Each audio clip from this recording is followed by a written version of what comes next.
విదేశాల్లో వైద్య విద్యను అభ్యసించి అనుకోని విధంగా కోవిడ్ సమయంలో స్వదేశాలకు వచ్చిన మెడికల్ విద్యార్థుల పాలిట శాపంగా మారింది ప్రభుత్వ నిర్ణయం.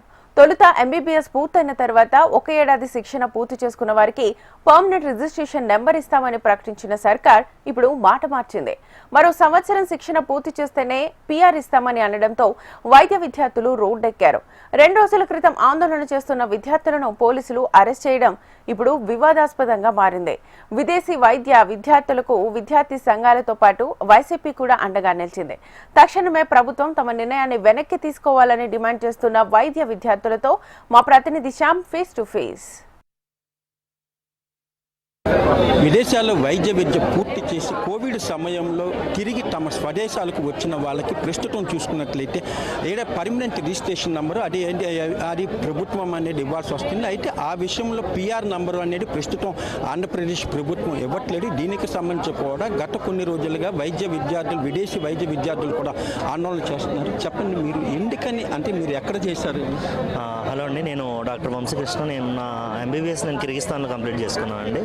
అక్కడ మాది డ్యూరేషన్ ఆఫ్ ఎంబీబీఎస్ అనేది 6 years కోర్స్. అది అక్కడ నుంచి మేము వచ్చిన తర్వాత ఎఫ్ఎంజీ ఎగ్జామ్ క్లియర్ చేసుకున్న తర్వాత వీళ్ళు ఎన్ఎంసీ యాజ్ పర్ రెగ్యులేషన్స్ ప్రకారం మాకు 1 year ఇంటర్న్షిప్ అనేది అలాట్మెంట్ చేశారు.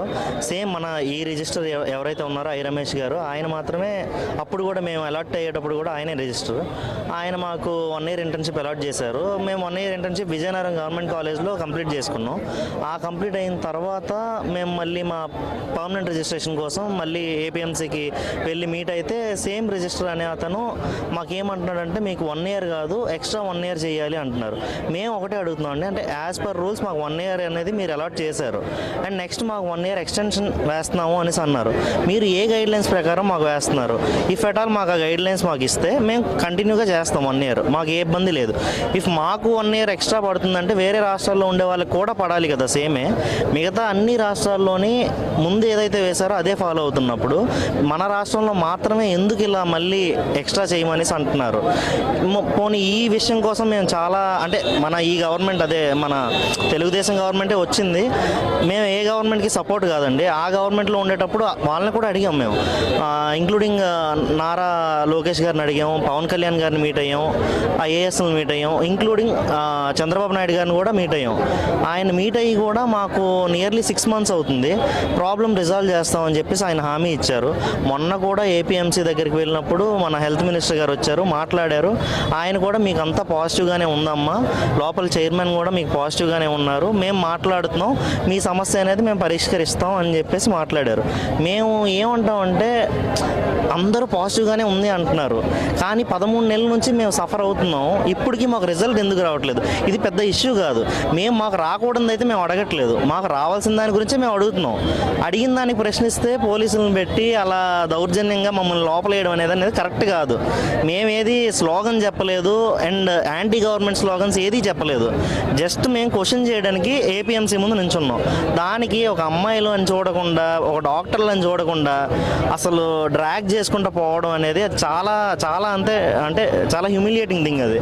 సో మేము క్వశ్చన్ చేస్తున్నది మాకు ఆన్సర్ కావాలి అని. మీరు ఆ ఆన్సర్ చెప్పండి. ఇఫ్ మాకు లేదు, మేము ఇవ్వము అన్నా యాజ్ పర్ గైడ్ లైన్స్ మీరు ఎందుకు ఇవ్వట్లేదు? వేరే స్టేట్ ఇస్తున్న వాళ్ళు మనం ఎందుకు ఇవ్వట్లేదు? మన స్టేట్లోనే కొత్తగా ఇంటర్న్షిప్ జాయిన్ అవ్వడానికి ఒక విద్యార్థి వెళ్ళాడు, వాడికి 3 సంవత్సరాలు ఇంటర్న్షిప్ వేశారు. అదే సేమ్ స్టూడెంట్ కర్ణాటక గవర్నమెంట్కి, కర్ణాటక మెడికల్ కౌన్సిల్కి వెళ్తే వాళ్ళకి 1 year వేశారు. మన దీనిలో 3 years, వాళ్ళకి 1 yearలో వేయడం అసలు ఏంటి? అసలు ఎందుకు ఈ డిస్క్రిపెన్సీ వస్తుంది? మీకు క్లారిటీ లేకపోతే మీరు ఎన్ఎంసీ దగ్గర అడగండి. మమ్మల్ని ఇలా రోడ్ల మీద వేసేయడం అనేది చాలా చాలా కరెక్ట్ కాదు. అది మేము ఇదే క్వశ్చన్ అడుగుతుంటే మీరు గవర్నమెంట్కి ఆపోజిట్గా వేరే గవర్నమెంట్ కలుస్తున్నారు. మేము 13 నెలల నుంచి మన గవర్నమెంట్తోనే మాట్లాడాం, మాకు ఆన్సర్ రాలేదనే మేము వేరే గవర్నమెంట్ దగ్గరికి వెళ్ళాం. మాకు ఈ గవర్నమెంట్ సపోర్ట్ చేస్తే ఈ గవర్నమెంట్కి అని చెప్పేసి కాదు. మేము ఇక్కడ ఉన్న వాళ్ళందరూ మన వైఎస్ఆర్సీపీ కాదు, అలాగే టీడీపీ కాదు. మా క్వశ్చన్స్ మేము రైజ్ చేస్తాం, మాకు ఆన్సర్ కావాలి అని. ఆన్సర్ చెప్పడమే మాకు కావాలండి. సంబంధించి ప్రస్తుతం ఈ విద్యార్థి సంఘాలు కూడా వీళ్ళకి మద్దతుని పెట్టాను. చెప్పండి, ఈ విద్యార్థి అంటే ఇప్పుడు వైద్య విద్యార్థుల సమస్య అనేది ఉంది, అంటే దీన్ని ప్రభుత్వం దృష్టికి ఎలా అంటే ఖచ్చితంగా ఒక 13 నెలల నుంచి నిర్విరామంగా వీళ్ళు ఎఫ్ఎంజీస్ ఎవరైతే ఉన్నారో వాళ్ళు ప్రభుత్వానికి వీళ్ళు వినతి పత్రాలు ఇస్తానే ఉన్నారు, తిరుగుతూ ఉన్నారు, ఏపీఎంసీ చుట్టూ తిరుగుతూ ఉన్నారు. కానీ ఎప్పుడైతే ఓపిక నశించిన తర్వాత మాత్రమే వీళ్ళు రోడ్డుపైకి ధర్నా దిగడానికి వచ్చి చేస్తే పోలీసులు కర్కోటకంగా వాళ్ళ వీళ్ళేదో అంటే రోడ్లపైన తిరిగే వీధి కుక్కలను లాగినట్టు లాగేసి ఇసిరేసి ఇక్కడ చూస్తే మమ్మల్ని కానీ వాళ్ళకి ఒక పాప కాళ్ళు తగిలినాయి, ఇట్లా రకరకాలుగా చేశారు. పోలీసులు అత్యుత్సాహం ఇక్కడ కనపడతా ఉంది. దాంతోపాటుగా ఇన్ని రోజుల నుంచి 1 సంవత్సరం వీళ్ళు ఉచితంగా సేవ చేశారు. ఎటువంటి స్టైఫండ్ తీసుకోలేదు. వేరే రాష్ట్రాలకు వెళ్తే వాళ్ళకి స్టైఫండ్ వస్తుంది, కానీ ఎటువంటి స్టైఫండ్ తీసుకోకుండా సొంత రాష్ట్రంలో వాళ్ళు సేవ చేశారు.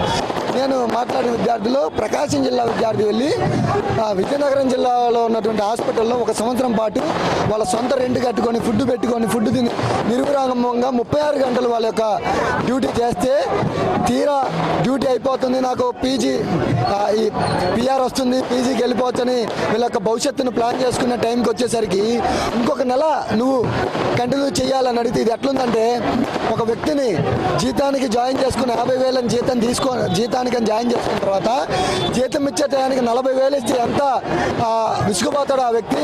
అలానే వీళ్ళని కూడా సంవత్సరానికి అని చెప్పేసి అలాట్మెంట్ ఆర్డర్లో ఇచ్చి తీరా వీళ్ళకి అయిపోయింది పిఆర్ వస్తున్న టైంలో 2 సంవత్సరాలు అని చెప్పడం అనేది ఒక హాస్యాస్పదంగా ఉంది. ఒక విచిత్రమైనటువంటి వ్యవహారం ఆంధ్రప్రదేశ్ ప్రభుత్వం అవలంబిస్తూ ఉంది.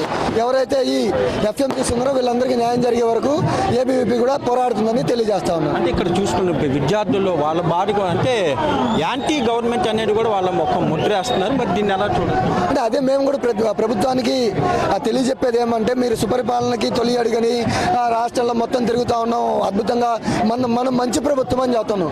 ఏది మంచి అనేది మనం తెలుసుకొని దాంట్లో ముందడిగేస్తే వీళ్ళ ప్రాబ్లమ్స్ ఎప్పుడైతే అందరికీ మంచి ప్రభుత్వం సుపరిపాలన అంటే ఎవరు ప్రాబ్లమ్స్తో ఉండకూడదు అనేది ఒక ఎజెండా ఉండాలి. ఇక్కడ ప్రాబ్లమ్స్ వస్తూ ఉంటే నువ్వు సుపరిపాలన అంటే ఇదంతా కరెక్ట్ కాదని మా ఒపీనియన్. వీళ్ళందరికీ కూడా ప్రభుత్వం దిగొచ్చి వీళ్ళకి న్యాయం చేయాలని గట్టిగా డిమాండ్ చేస్తా ఉన్నాం. మొత్తంగా చూసుకుని ఏదైతే 13 నెలలుగా కూడా ఇక్కడ విద్యార్థులు చాలా సఫర్ అవుతున్నారు, చాలా ఇబ్బందులు గురవుతున్నారు.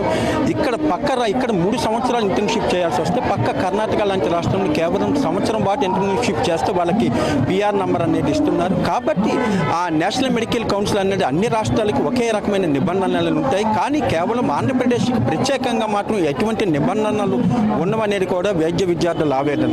Camera person Teja to Shyam, HM TV.